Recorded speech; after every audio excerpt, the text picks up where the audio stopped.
ఉప్పుతో తయారయ్యే బ్యాటరీలు మొత్తం ఎలక్ట్రిక్ వెహికల్స్ ఇండస్ట్రీనే కుదిపోయనున్నాయి. కూరలో వాడే ఉప్పుకి అంత దమ్ముందా? అసలు ఈ ఉప్పు బ్యాటరీలు అంటే ఏంటి? అవి ఈవీ ఇండస్ట్రీలో ఎలాంటి మార్పులు తీసుకురానున్నాయో ఈ వీడియోలో చూద్దాము. హలో ఫ్రెండ్స్, నా పేరు ఆదిత్య అండ్ ఈవీ తెలుగుకి స్వాగతం.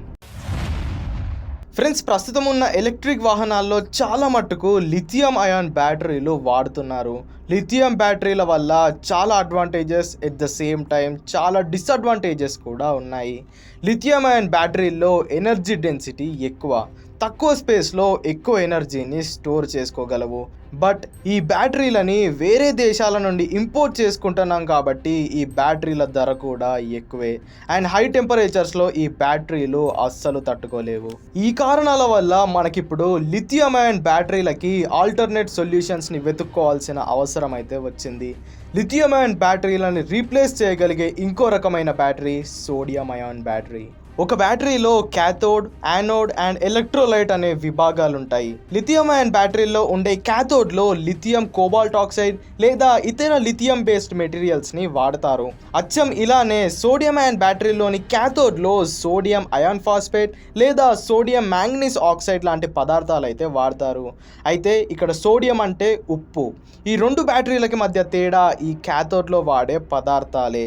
లిథియం అయాన్ బ్యాటరీలో వాడే లిథియం అనేది చాలా ఖరీదు. ప్రస్తుతం దీన్ని చైనా, జపాన్ లాంటి దేశాల నుండి దిగుమతి చేసుకుంటున్నాము. అందుకే ప్రస్తుతం 1 kilowatt hour lithium ion battery సుమారుగా 13 నుండి 15,000 వరకు పడుతుంది.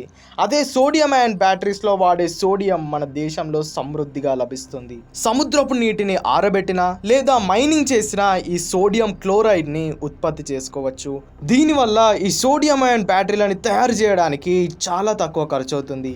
ఇంతవరకు ఈ బ్యాటరీలని మన ఇండియాలో ఎవ్వరు తయారు చేయలేదు, కానీ చేస్తే కనుక 1 కిలోవాట్ అవర్కి కేవలం 3,000 నుండి 5,000 వరకే అవుతుంది. ఈ సోడియం బ్యాటరీలు మన ఇండియాలో తయారవుతే బ్యాటరీల ధరలు అనేవి భారీగా తగ్గుతాయి.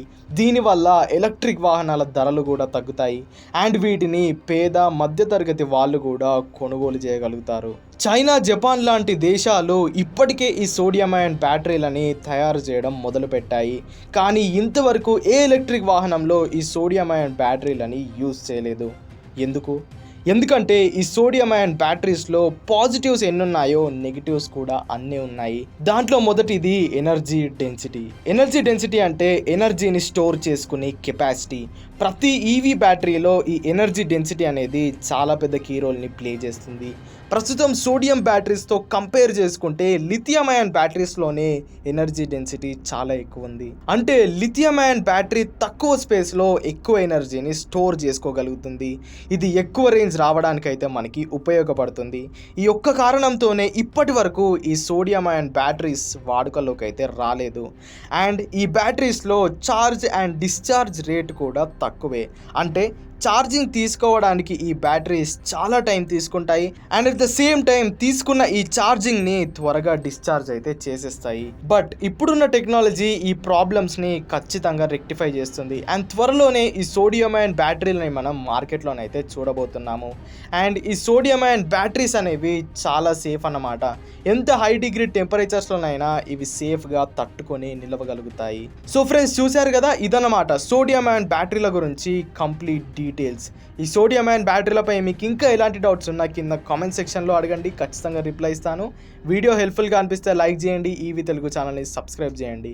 మరిన్ని ఇంట్రెస్టింగ్ ఇలాంటి వీడియోస్తో మీ ముందుకు వచ్చేస్తాను. Until then, go green, go electric.